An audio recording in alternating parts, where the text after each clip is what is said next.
모든 답은 두 가지씩이야. 여러분이 행정실장인데 부하직원 일을 잘 안 한다라고 이렇게 민원이 제기됐을 때 어떻게 대처하겠느냐, 요 문제입니다. 자, 어떤 사람, 그리고 이런 유형의 문제가 굉장히 많이 나와요. 자, 일을 잘 안 한다. 그러면 여러분은 어떻게 해야 될까요? 일을 잘 안 하면 일을 잘하게 해야겠죠?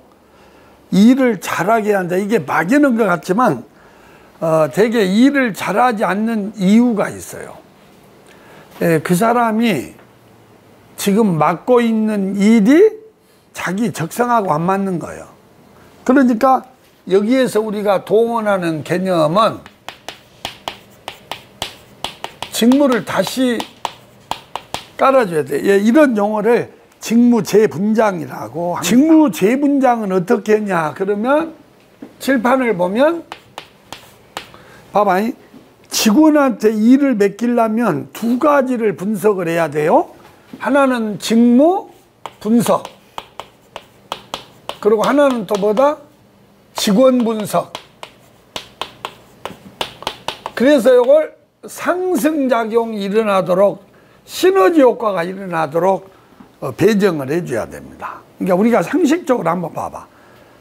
집에서, 자, 어떤 어머니가 아들 둘, 딸 둘이 있어. 근데 집안 대청소를 하려고 그래. 그런데 그 아들, 딸, 네 명이서 일을 제대로 안 하면 퍼뜩 생각한 것이 뭐예요? 일 다시 분장하겠죠?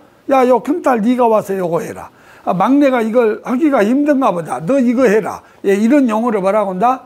직무재분장이요. 그럼 직무재분장을 하려면 상식적으로 일을 분석하고 사람을 분석해야겠죠. 그러면 우리가 직무 분석은 뭐냐? 그 일이 너무 많은지 양, 그 일이 너무 어려운지 질, 그 다음에 직원 분석은 직무 능력과 인성적 특성, 이걸 인성적 능력이라고도 그래요.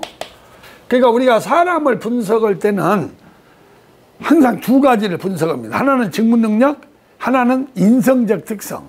그래가지고 여기에 딱 매치가 잘 되게 분장을 해주는 이것이 최고입니다. 요거 반드시 알아야 되고 또 가서 현실적으로 그렇게 써먹을 수 있어요. 자, 그러면 모든 답은 두 가지씩이야. 어떻게 하겠다. 그리고 항상 유목화가 중요해. 뭐뭐과 뭐뭇을 하겠다. 이것만 잘해도 뒤에 행설수설해도 그것은 점수로 인정이 됩니다. 기아가 행정실장인데 부하직원 일을 제대로 하지 않아 민원이 제기되면 어떻게 할 것입니까? 시작. 예, 관리번호 1번 답변 드리겠습니다. 부하직원이 일을 제대로 하지 않는다는 것을 저는 두 가지 측면에서 보겠습니다. 하나는 직무의 양이 너무 많아서 힘이 들거나 그 직무의 질이 너무 어려워서 힘에 겹거나, 그래서 두 가지 분석을 통한 직무 재분장을 하겠습니다.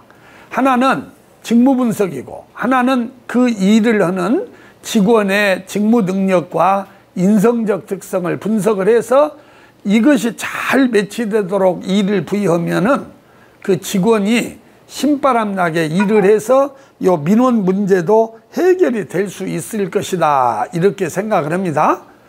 직무 분석을 통해서는 직무의 양과 질을 따지고, 직원 분석을 통해서는 이 사람이 지금 맡겨진 요 일을 하기에 시간이 너무 부족한지 아니면 전문성이 부족한지, 그리고 동기 수준은 어쩐지, 이런 능력을 따져서 일을 맡기면 모든 직원이 일을 신바람 나게 해서 자기 자신도 발전이 되고 조직의 성과도 올라가서 인사행정을 잘했다는 소리를 들을 수 있을 것 같습니다.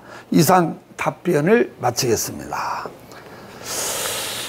그런데 이제 여기에 대해서 꼬리 질문이 나올 수가 있어요.